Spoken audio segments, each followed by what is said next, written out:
Bonjour à tous. Donc, je m'appelle Hakim, Abdelhakim Bouazaoui, je suis interne au CHU de Rennes et aujourd'hui je vais vous présenter un travail que j'ai mené au CHU de Montpellier avec David Beau, bioinformaticien, et qui va s'intéresser aux outils d'évaluation d'impact dans les régions non codantes et qui a évolué ensuite dans un projet de machine learning, un peu d'intelligence artificielle. Alors, hop.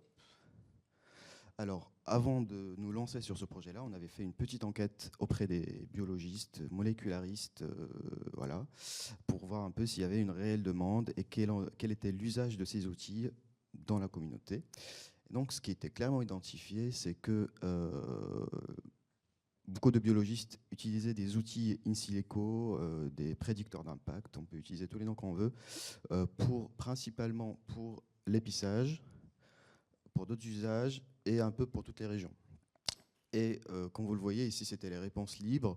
Donc on voit que l'épissage, c'est toujours en premier lieu. Ils utilisent des techniques d'RNA sec ou d'autres techniques de fonctionnel. Mais globalement, ça restait pas très clair. Tac. Mais ce qui nous intéressait, c'était la confiance que chaque personne faisait à ces outils-là. Est-ce qu'on leur faisait suffisamment confiance pour faire le critère PP3, etc. Et ce qui ressortait, c'est que on faisait modérément, voire pas beaucoup confiance aux outils in silico, ce qui est normal, surtout pour du non-codant. Mais c'était les raisons du manque de confiance qui n'étaient pas très claires. Souvent, c'était par un manque d'acculturation. Très souvent, c'était générationnel. Parfois, il y avait une mauvaise compréhension de comment les outils ont été conçus. Et donc, voilà, on a lancé un travail pour évaluer la performance des outils sur des régions non codantes. Et pour faire ce travail-là, je vais vous présenter en détail ce qu'on a constitué comme dataset tout à l'heure. Mais en gros, il y a deux bras, un bras positif et un bras contrôle. Et ensuite, c'est classique, on fait des métriques pour évaluer les outils. Alors, on a commencé par sélectionner les outils sur plusieurs critères. Le premier, c'était très restrictif, c'était le fait de pouvoir l'utiliser dans Mobilitail, ce qui était un peu l'idée de départ. Donc, ça nous limitait d'emblée sur le type d'outil utilisable. La deuxième, c'est qu'on avait accès à un petit cluster de CPU, mais on n'avait pas de GPU, parce qu'il y a des outils qui nécessitent des gros GPU qui coûtent très cher, qu'on n'avait pas. Donc, ça nous limitait aussi. Donc, au départ, on avait retenu ces outils-là. Comme vous le voyez, ils ont tous des performances différentes sur des premiers tests. Ils n'ont pas tous la même résolution et ils n'ont pas tous la même méthodologie avec laquelle ils ont été créés. Et donc, on a été forcé à choisir les outils les plus intéressants à une espèce de top 5. Par exemple, ici, entre CAD 1.6 et 1.7, forcément, on a retenu le 1.7, etc. Et donc, on a retenu les plus performants avec la meilleure résolution possible, sans avoir de grosses redondances entre les méthodes. Et on a fait notre dataset en récupérant des variants pathogènes dans CleanVar, AGMD Pro, un peu de littérature, et aussi via un appel à collaboration des laboratoires français, qu'on remercie énormément, parce que ça nous a pas mal aidé. Donc, à partir de ça, on a fait une espèce de jeu de données gold standard qui correspond schématiquement aux 2 étoiles dans CleanVar. Et on a laissé les autres variants comme un jeu de données indépendant qu'on a utilisé un peu plus tardivement pour faire valider soit nos méthodes, soit nos outils. Pour le jeu de données contrôle, on a récupéré un jeu de données de variants non codants impliqués dans des traits mendéliens, donc ce qui veut dire que ce n'est pas forcément des maladies, mais en tout cas c'est mendéléen, et c'est juste issu de données publiques. On a choisi d'en récupérer à peu près 40 000 en faisant un focus sur ces régions-là pour que la comparaison ait un sens, puisqu'on reste toujours dans les mêmes régions génomiques. Donc, premier résultat, et donc ça c'est avant Movidip, premier résultat en faisant énormément d'expériences et en gardant un ratio déséquilibré de 1/10, c'est-à-dire à chaque fois un variant pathogène et 10 variants bénins. Donc on comparait si l'outil classait le variant pathogène comme pathogène, bénin comme bénin, on faisait des métriques donc de sensibilité, spécificité, ainsi de suite, vrai, positif, faux positif. Et là, je vous présente simplement la courbe ROC et la courbe qu'on appelle de précision rappel. Donc, si on regarde uniquement la courbe ROC, on voit là, on a une idée générale de la performance des outils. Donc, on a cet outil-là qui s'appelle REMM, qui a été fait par la même équipe qui a créé CAD, donc ils sont forts. Et ensuite, les autres outils. Ici, on retrouve les deux outils de conservation, donc Fileopy. On a deux sortes de Fileopy sur deux profondeurs évolutives différentes. Mais ce qui est très intéressant, c'est lorsqu'on regarde en détail. Et quand on regarde en détail par région génomique, là, je vous ai extrait une partie des résultats. Typiquement, dans les régions 3' unitaires, et donc ça, c'est des résultats moyennés sur 10 000 expérimentations différentes, vraiment. Ce n'est pas une seule expérience. Donc on a refait ça 10 000 fois. On voit que GPN-MSA s'en sort plutôt pas mal. Et quand on change de région, là, c'est REMM qui reste pas mal. Quand on regarde les exons non codons, etc., c'est CAD qui reprend le dessus, et ainsi de suite. Donc, quand on change de région génomique, on peut avoir intérêt à utiliser tel ou tel outil plutôt qu'un autre. Donc ça, c'était assez intéressant. Mais globalement, ils sont plutôt bien performants, sauf le dernier Fileopy. Deuxième chose, depuis quelques années, on parle de changer de seuil d'interprétation. Donc le seuil, le cutoff qu'on va utiliser pour tel outil pour utiliser le critère PP3, eh bien, ce n'est pas forcément toujours celui qui a été publié. Il pourrait être plus intéressant de changer ces seuils-là. Donc là, par exemple, j'ai vu 3-4 publications comme ça. Donc dans cette publication, on s'intéressait aux régions 5' unitaires pour CAD et REMM. Et donc, en refaisant les calculs, il détermine que pour CAD, il serait peut-être mieux d'utiliser le seuil supérieur à 10 pour du non-codant, ou pour REMM 0,8, alors que le seuil normal est à 0,96. Et CAD, on a l'habitude d'utiliser le 20. Donc on a refait à peu près la même expérimentation et on a redéfini nos seuils internes. Donc pour redéfinir ces seuils-là, alors c'est toujours litigieux bien sûr, chacun a son idée de comment faire.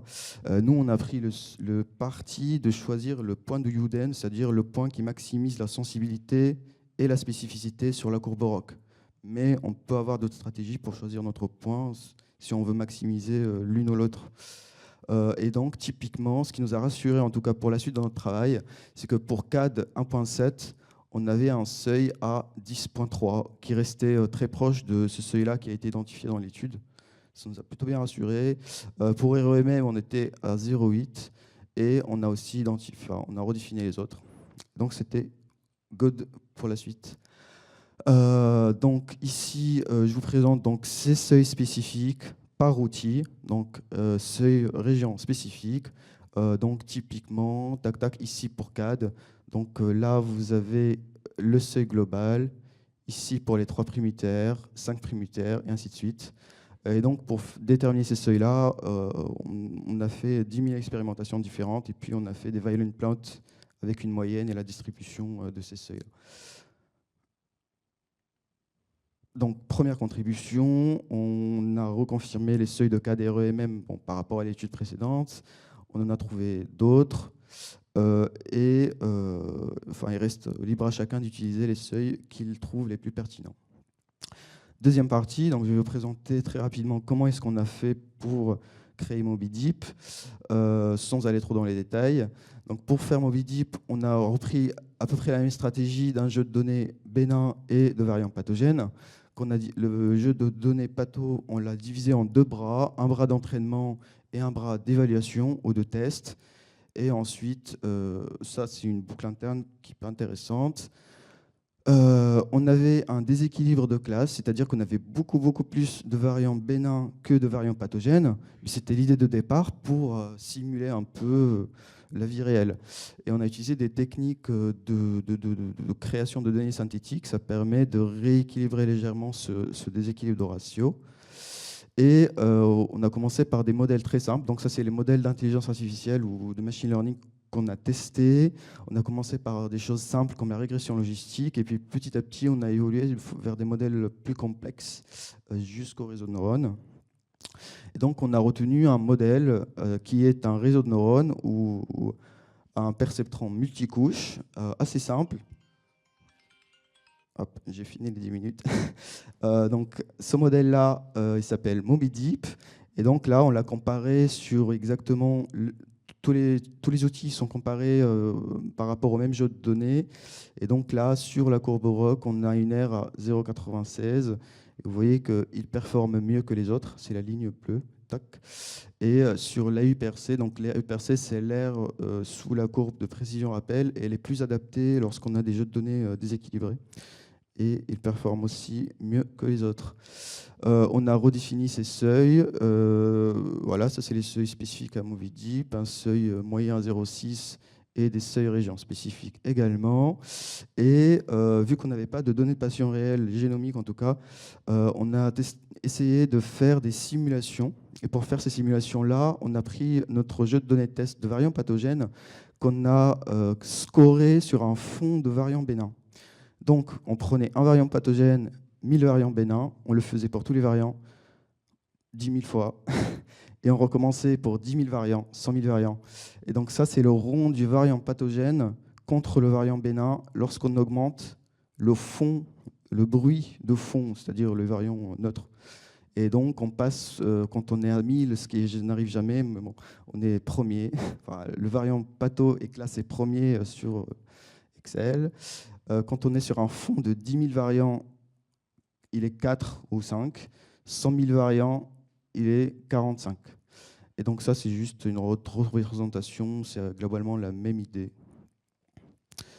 Bon, en usage réel, ce qui peut-être aura plus de sens pour vous, c'est lorsque on utilise sur un fichier Excel la même expérience. Notre variant patho, il sera premier dans 20% des cas, dans les 10 premiers dans 63% des cas et dans les 20 premiers dans 75% des cas. Il y a quelques difficultés pour les régions 5' terres. Et ici, sur MobiDetail, vous voyez, ça ressemble à ça. Donc, vous mettez votre variant non exonique et vous pouvez voir les scores dans non-coding variants. Il y a REMM Promoter AI et ici, il y a MobiDeep. Il y a deux manières de l'interpréter, soit sur le score brut, soit sur le log score lorsqu'on arrive sur des valeurs hautes.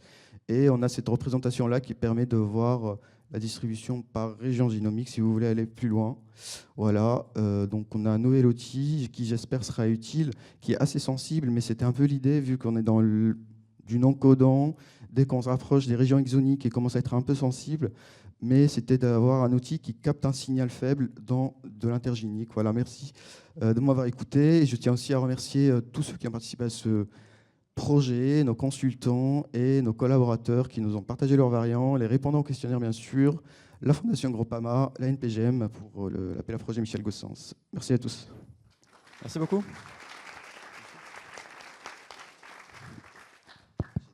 Bon, la confiance générationnelle, on en discutera après.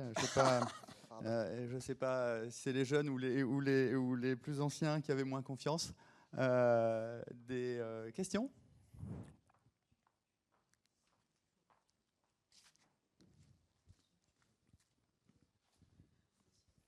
Moi, j'en ai une rapidement. Merci beaucoup de cette présentation. J'avais vu arriver l'outil dans MobiDetail sans réaliser qu'il était déjà disponible. Donc merci pour cette présentation, je comprends mieux maintenant. Alors du coup, la difficulté, c'est quand on a un très grand nombre en fait, de variants, on voit en fait que ce variant qui pourrait être un variant pathogène va être ranké dans les 40 à 50 premiers, ce qui est très bien en fait en termes d'information, mais ça fait quand même encore 40 à 50 premiers. Alors, est-ce que je peux vous interroger sur la façon avec laquelle vous prévoyez d'aller un petit peu plus loin et d'essayer d'améliorer ça, en fait? Alors ça, c'est une très bonne remarque. En fait, cet outil, il a été conçu et on a dû faire des choix méthodologiques tout au long du projet. Et lorsqu'on entraîne des modèles, on choisit souvent une ou plusieurs métriques à maximiser pour que ce modèle-là, en tout cas, maximise notre métrique. C'était l'AUPRC. Et en deuxième, c'était la minimisation des faux négatifs. Parce que bon, je suis dans un congrès de dépistage et notre outil, c'est un peu un outil de dépistage puisqu'il minimise les faux négatifs par rapport aux autres. Mais de l'autre côté de la balance, ça augmente un petit peu les faux positifs. Mais bon, l'idée, c'était de capter un signal dans des régions non codantes intergénique si possible. Et donc cet outil-là, dans la version actuelle, le meilleur moyen d'aller plus loin, peut-être d'utiliser MobiDeep avec un seuil conservateur comme à 0,6 ou à des seuils plus élevés comme ceux qu'on a mis sur MobiDetail, par exemple à 0,96. Ce seuil-là, il a été calculé pour une valeur prédictive positive à 95%. Mais bon, il est peut-être un peu trop élevé. Et ensuite, d'utiliser des outils régions spécifiques, par exemple Morphée ou UTR Annotator pour les régions en 5' UTR, ou Promoter AI pour des régions promotrices, et ainsi de suite. C'est comme toujours, on allie 2-3 informations différentes pour avoir plusieurs signaux. Et voilà, et un faisceau d'arguments. Mais c'est vrai que tout seul, il n'est pas suffisant. Ouais, mais ça permet de faire un énorme tri dans la région non connante. Ok, Pascal, ouais, je voulais juste revenir sur la définition de cette confiance dans les outils. Ça n'a rien à voir avec quelque chose de générationnel. Enfin, moi, ça m'a un petit peu choqué la manière dont vous le présentiez. C'est juste quelque chose de scientifique. C'est quel est le niveau de sensibilité et spécificité de chaque outil. Et je peux affirmer que c'est de la prudence scientifique de ne pas accorder de confiance à certains outils de prédiction. C'est juste de la science. C'est pas du générationnel. Je vois que Pascal, nous avions buté sur... Très bien, merci beaucoup en tout cas. Vous voulez répondre en 2 mots. Hein. Non, alors je suis désolé d'avoir vous avoir heurté. C'était pas vraiment l'idée que je voulais faire passer. C'était pas uniquement un manque de confiance par mes connaissances. C'est une forme d'habituation aux outils. Et les plus jeunes, peut-être à tort, finissent par les utiliser. Alors, c'est pas de la confiance scientifique, c'est un usage plus facilité par... C'était ça, parce que c'est issu du questionnaire, l'interrogation dans le questionnaire, en fait, hein, donc derrière.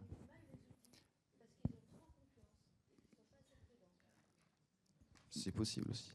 Allez, merci beaucoup en tout cas. Il y aura débat encore, débat intergénérationnel dans les minutes à venir. Merci beaucoup.